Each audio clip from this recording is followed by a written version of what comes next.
बादल जी, पंजाब भारतीय जनता पार्टी के अध्यक्ष भाई कमल शर्मा जी और विकास के क्षेत्र में जिन्होंने पंजाब का नाम रोशन किया है, सारे देश से गौरव प्राप्त किया है, ऐसे हमारे उम्मीदवार युवा साथी मनप्रीत जी, मंच पर विराजमान अकाली दल भाजपा के सभी नेतागण और विशाल संख्या में पधारे हुए भारत के भाग्य विधाता मेरे भाइयों और बहनों,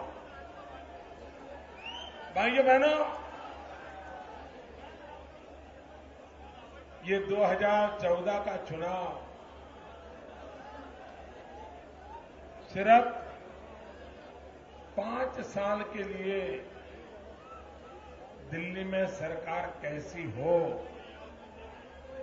इतने छोटे से इरादे से नहीं। 2014 का चुनाव ये निर्धारित करेगा कि 21वीं सदी में हिंदुस्तान का भविष्य क्या है। ये 2014 का चुनाव तय करेगा इस देश के नौजवानों का भविष्य क्या है। और इसलिए भाइयों बहनों, ये चुनाव कोई सरकार जाए कोई सरकार आए, इतने सीमित हेतु वाला नहीं है। भाइयों बहनों, देश संकटों से गुजर रहा है, सारी दुनिया आगे बढ़ रही है, एक अकेला हिंदुस्तान पीछे चला जा रहा है। आप कल्पना कर सकते हो, अगर यही हाल रहा तो इस देश का क्या होगा। भाइयों बहनों, आज किसान मां बाप भी इतनी ही जमीन क्यों न हो,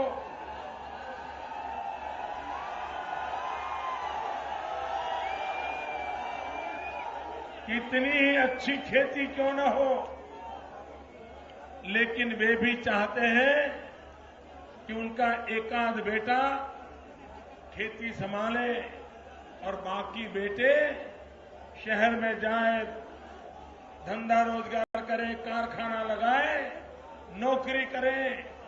आज ये स्थिति पैदा हो गई है। अगर हम देश के नौजवानों को रोजगार नहीं देंगे तो आने वाले दिन कैसे होंगे, इसकी चिंता करते ही मन में एक बहुत बड़ा भयावह दृश्य नजर आता है।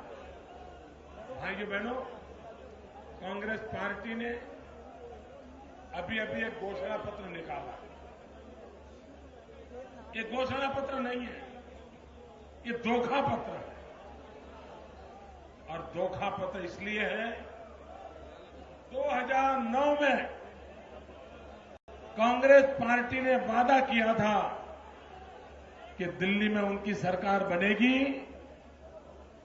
10 करोड़ नौजवान को रोजगार देंगे। मैं जरा लुधियाना के नौजवानों को पूछना चाहता हूं, यहां कोई है जिसको दिल्ली सरकार ने रोजगार दिया हो? पूरी ताकत से बताओ।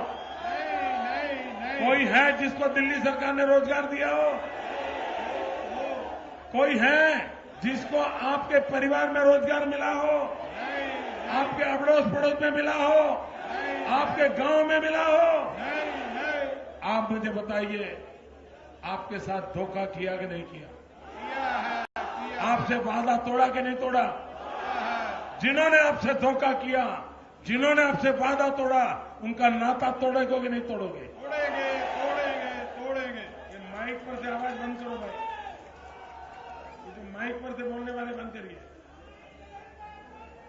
भाइयों बहनों, अटल बिहारी वाजपेयी की सरकार 6 साल रही। 6 साल में वाजपेयी जी ने 6.5 करोड़ नौजवानों को रोजगार दिया। और ये मां बेटे की सरकार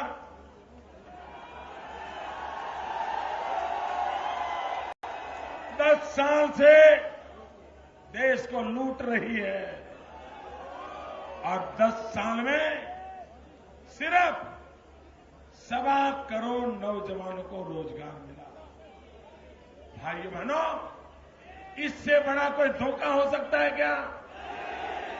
इतना ही नहीं, आज वक्त बदल चुका है। लोग कहते हैं 21वीं सदी हिंदुस्तान की सदी है, कोई कहता है चाइना की। आज पूरी दुनिया मानती है कि भारत और चाइना के बीच बहुत बड़ी स्पर्धा है। स्पर्धा किस बात की है? स्पर्धा मैन्युफैक्चरिंग सेक्टर की है, उद्योगों की है। भाइयों बहनों, अगर हमें चीन से मुकाबला करना है, हमें मैन्युफैक्चरिंग सेक्टर में हिंदुस्तान को आगे ले जाना है, तो हमें लुधियाना जैसे शहरों को आगे ले जाना पड़ेगा। यहां के उद्योगों को बल देना पड़ेगा, स्किल डेवलपमेंट पे बल देना पड़ेगा। भाइयों बहनों, ये कैसी धोखाबाज सरकार है मित्रों। मुझे बहुत पीड़ा होती है ये आप लोगों को कहने पर। इन्होंने कहा था कि उद्योगों के लिए जो मैन पावर चाहिए, स्किल डेवलपमेंट के लिए 30,000 करोड़ रुपए का बजट लगाया, घोषणा की उन्होंने, उनके मैनिफेस्टो में है। और उन्होंने कहा हम 10 लाख नौजवानों को, स्किल प्राप्त किए हुए नौजवानों को सर्टिफाइड स्किल डेवलपमेंट के कोर्स करके उनको सर्टिफिकेट देंगे। नौजवानों, 5 साल में उन्होंने सिर्फ 10 लाख के सामने 18,000 लोगों को स्किल सर्टिफिकेट दिया। मुझे बताइए, अगर स्किल नहीं होगी तो नौजवान को रोजगार कौन देगा? अगर स्किल मैन पावर नहीं होगा तो उद्योग कहां से चलेगा? अगर उद्योग नहीं चलेगा तो देश कहां से आगे बढ़ेगा? भाइयों बहनों, ह्यूमन रिसोर्स डेवलपमेंट, इसके लिए इस सरकार ने जितनी कोताही बरती है, एक प्रकार से गुनाहित काम किया। भाइयों बहनों, अगर देश के औद्योगिक विकास पर बल नहीं दिया, औद्योगिक शहरों को विशेष प्राधान्य नहीं दिया, तो भाइयों बहनों, भारत को छाता भी बाहर से लाना पड़ेगा। यह हाल पैदा होने वाला है। और इसलिए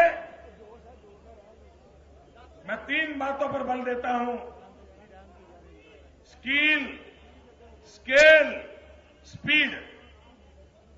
स्किल पे बल होना चाहिए, स्केल बड़ा होना चाहिए, स्पीड तेज होनी चाहिए, तब जाकर के देश आगे बढ़े। भाइयों बहनों, ये कैसा देश है मुझे बताइए। ऐसा कोई देश हो सकता है क्या? जरा सुन लीजिए पहले, फिर मुझे जवाब देना। ऐसा कोई देश होगा जो गेहूं विदेश में भेजे और खाने के लिए ब्रेड बाहर से लाए? ऐसा हो सकता है क्या? गेहूं अपना है तो रोटी भी तो अपनी होनी चाहिए ना। गेहूं भेजे और पकी पकाई रोटी बाहर से लाए, ऐसा पागलपन करते हैं क्या? ये दिल्ली सरकार करती है। ये बात आपको समझ में आती है, दिल्ली वालों को नहीं आती। ये कैसा करते हैं? हिंदुस्तान का आयरन और ये कच्चा माल विदेश भेजते हैं और विदेशों से स्टील हिंदुस्तान में लाते हैं। ऐसा कोई पाप कोई करेगा क्या? अरे आयरन और हमारे यहां है, उसको स्टील बनाते तो मेरे कितने नौजवानों को रोजगार मिलता, मेरे देश को स्टील बाहर से लाना नहीं पड़ता। भाइयों बहनों, मैं हैरान हूं इन्होंने देश को कैसे चलाया है। और इसलिए भाइयों बहनों, हिंदुस्तान ने आने वाले दिनों में छोटे छोटे उद्योगों को बल देकर के मीडियम और स्मॉल स्केल इंडस्ट्रीज, आज हमारी बैंक बड़े बड़े उद्योगकारों को अरबों खरबों रुपया दे देती है, लेकिन मेरा छोटा लघु उद्योग वाला बैंक से अगर पैसे लेना जाए तो पता नहीं क्या क्या लिखवा लेते हैं और 2-2 साल तक बेचारा चक्कर काटता है, उसको पैसे नहीं मिलते हैं। अगर बैंकों में जमा पैसे छोटे उद्योगकारों को नहीं मिलेंगे, छोटे उद्योगों की जान नहीं बिठेगी, तो रोजगार नहीं बढ़ेगा, देश का विकास नहीं होगा। और इसलिए जितना महत्व मैन पावर का है, जितना महत्व रॉ मटेरियल मैनेजमेंट का है, उतना ही महत्व हमारी बैंकों से इन छोटे छोटे उद्योगकारों को धन देने का है, ताकि देश प्रगति की राह पर चले। मेरे लुधियाना के भाइयों बहनों, मैं चाहता हूं लुधियाना देश की शान बन सकता है। यहां की उद्योगों की ताकत ऐसी है, अगर हमारा आग्रह रहेगा जब सरकार बनेगी, zero defect manufacturing, zero defect, ताकि हम जो उत्पादन करें वो दुनिया के बाजार में बिके। हिंदुस्तान मेड इन इंडिया कहते ही दुनिया उसे खरीदने के लिए पागल हो जाए। एक जमाना था हम मेड इन जापान देखते ही उठा लेते थे, कंपनी का नाम नहीं पूछते थे, गांव का नाम नहीं पूछते थे, बनाने वाला कौन है पूछते नहीं थे, मेड इन जापान लिया, ले लिया। भाइयों बहनों, मेड इन इंडिया ये दुनिया में डंका बजाए, इसमें लुधियाना बहुत कुछ कर सकता है। और इसलिए मेरे भाइयों बहनों, विकास की नई ऊंचाइयों पर जाना है। मैं लुधियाना में रहा हूं, मेरे बहुत गुजराती परिवार भी यहां है, मेरा यहां काफी संबंध रहा है और मुझे याद है मैं जब यहां रहता था तो कभी मुझे गुजराती खाना खाना हो तो मेरे यहां के गुजराती परिवार मुझे खाना खिला देते थे। भाइयों बहनों, लुधियाना में मैं तब से एक अच्छी अस्पताल सुनता आया हूं, पता नहीं अब बनी कि नहीं बनी। मैं हैरान हूं, क्या भारत सरकार का काम नहीं है क्या? एम्स सिर्फ दिल्ली में ही होना चाहिए? हमने वादा किया है, हम हिंदुस्तान के हर राज्य में एक बढ़िया से बढ़िया एम्स हॉस्पिटल बनाएंगे। ये मैं आपको वादा करता हूं भाई। और इसलिए भाइयों बहनों, हम विकास की नई ऊंचाइयों पर इस देश को ले जाना चाहते हैं, लेकिन देश में लुधियाना जैसे 800,000 स्थान है, उनको मिला करके औद्योगिक दृष्टि से पूरे हिंदुस्तान को ऊपर उठाना, ये सपना देख करके काम कर रहे हैं। नौजवानों को रोजगार मिले, इस सोच को लेकर के काम कर रहे हैं। और भाइयों बहनों, अब मां बेटे की सरकार तो गई,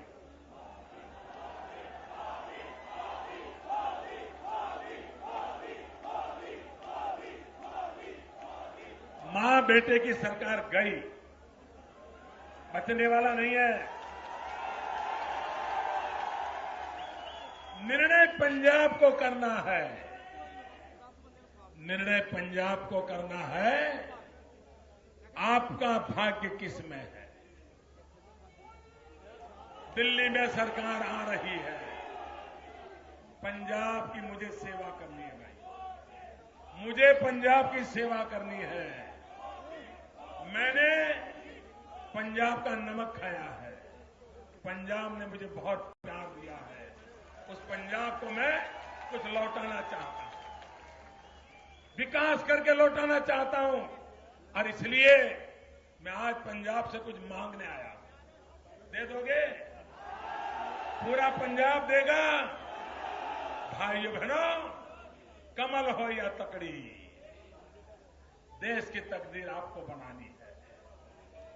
तकदीर ही देश की तकदीर बना दे। और इसलिए 13 की 13 सीटें कमल और तकड़ी को लेकर के आप दिल्ली भेज दीजिए। और मैं दावे से कहता हूं, हिंदुस्तान की राजनीति में मनप्रीत जैसे नौजवान बहुत कम मिलेंगे। मैं मनप्रीत के विषय में बहुत जानता हूं।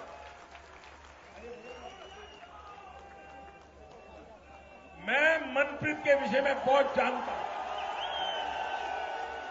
ये नौजवान डेवलपमेंट के लिए डिवोटेड है। बहुत कम लोग होते हैं जिनके दिमाग में डेवलपमेंट भरा पड़ा होता है। ये नौजवान है, इसके दिमाग में एक ही एजेंडा है, डेवलपमेंट। और मुझे ऐसे साथियों की जरूरत है। ऐसे साथियों की जरूरत है। मनप्रीत को विजयी बनाइए। भारत माता की। अब की बार, अब की बार, अब की बार,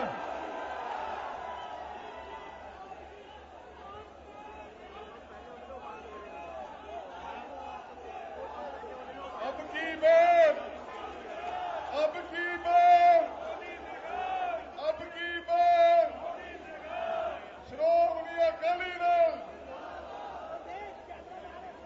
ગુજરાતની સમસ્ત જનતા તરફથી મોદીજીને જે અહીંયા રહે છે એમના તરફથી પણ આપજીને बहुत बहुत ધન્યવાદ છે અને આપજીને અભિનંદન કહીએ છીએ। તમે ગુજરાતનો વિકાસ કરવું છે, એ પ્રમાણે ભારત વર્ષનું પણ વિકાસ કરશો। આપજીનો बहुत बहुत ધન્યવાદ।